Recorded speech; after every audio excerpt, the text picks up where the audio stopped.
One meaning of Dhamma is it represents the reality that the Buddha experienced. So this is the realization of enlightenment. What that means is it's really true. It's not just in the head of somebody, but the realization is reality. And that's one aspect of the Dhamma. What is enlightenment? We study Buddhism to achieve enlightenment. What is it that we're achieving? Last time we talked about enlightenment is the unconditioned mind, or the clarity in the mind when our six senses interact with the world. The unconditioned mind is unbiased, but yet spontaneous. Just like a ball sitting on a level plane. When it's level, it's not tilted, it's not biased in any direction. But it can turn to any direction at any moment if you tilt that plane. Your mind is calm and pure, but yet you can react. Not like your mind is numb. But if your mind is conditioned, meaning it's always biased, then it's always tilted towards what you like, your preferences. We are reactive to the world. The data we receive through our senses, our eyes, our ears, right, those are our sensors. We like what we smell. Something very fragrant, we like it. And that feeling is reactive to the data we receive. And when we see something we like or we hate, that's reactive. So day in, day out, that's how we live. It's based on the data that we receive. And we react to it. We feel happy because somebody treats us nice. Right? We get angry because we see something that we don't like. And so our emotions fluctuate because we continue to live according to the data that we receive. We truly don't live when our mind is conditioned and we have no clarity. And we are just reacting. So until we achieve enlightenment, we cannot say we fully live our life actively. Before we achieve enlightenment, what we do is always reactive based on the data that we receive. And so we are being controlled by our senses. But when we achieve enlightenment, then we start to recognize that whatever that we're reacting to is not necessarily us. We are being driven by the data that we receive.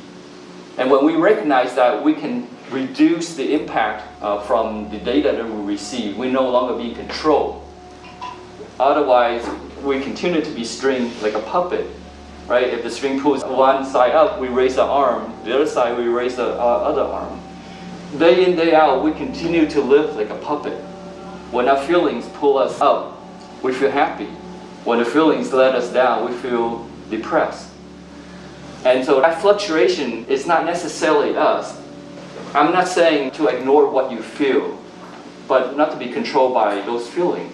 It's to take control back, meaning that you recognize, I'm feeling depressed and I'm feeling happy. Those feelings come and go, but those feelings are really real to us. And therefore, that's why we continue to be controlled, because we have not achieved to a point where we can recognize that whatever that would be controlled is not real. When I say not real, I don't mean that it does not exist, but it's based on conditions. Right? The feelings that we have are really conditional. When we feel elated, if it's because somebody is telling us nice things, then that feeling is conditional. If it's conditional, that means someday it will go away. It's impermanent. It will be replaced by some other feeling. That once we achieve enlightenment, we can see things very clearly. And then we can recognize the factors that influence us. Enlightenment is like being in a room that is lit, as opposed to unenlightenment where you're in a dark room. In a dark room, you feel your way around.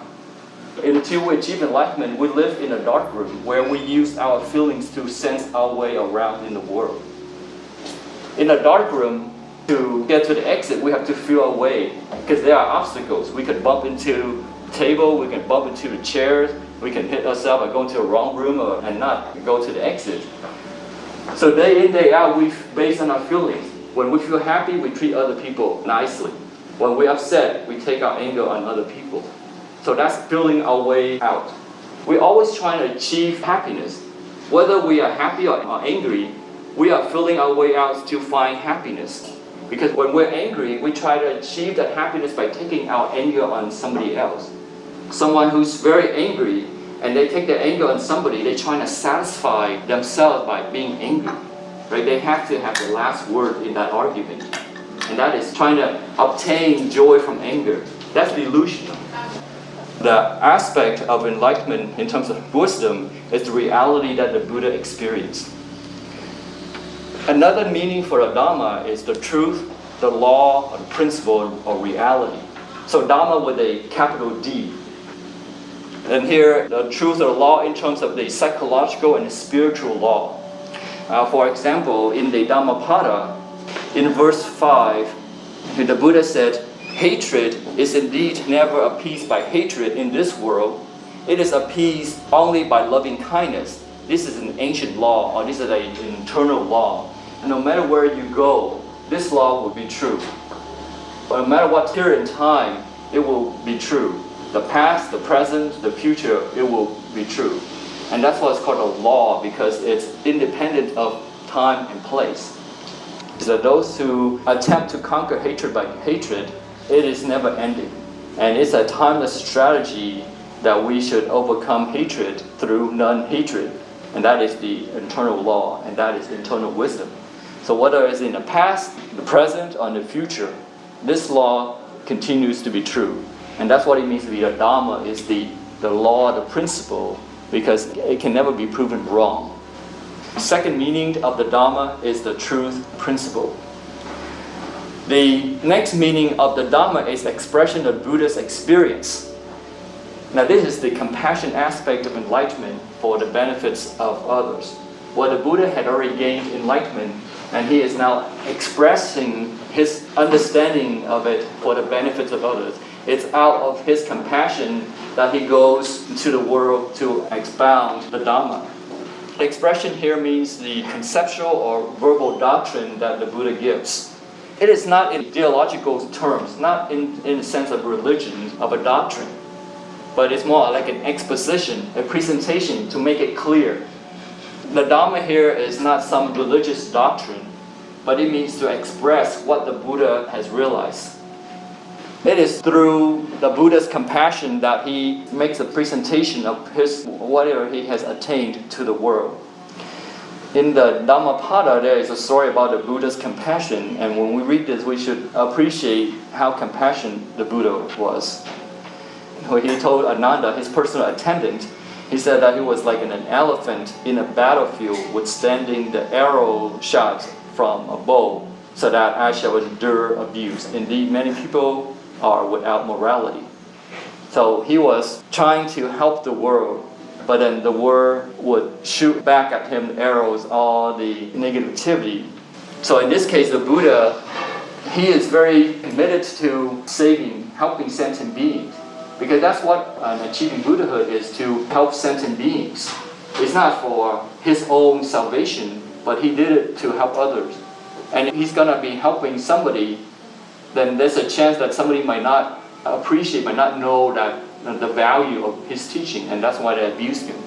But the Buddha didn't give up, right? The Buddha continued. He was committed to his mission, and he didn't allow noise, if you will, to impact him. The verbal abuses to him were just noise, nothing at all significance to be of concern. One definition of Dhamma is the expression of the Buddha's experience, and that is the compassion aspect of enlightenment.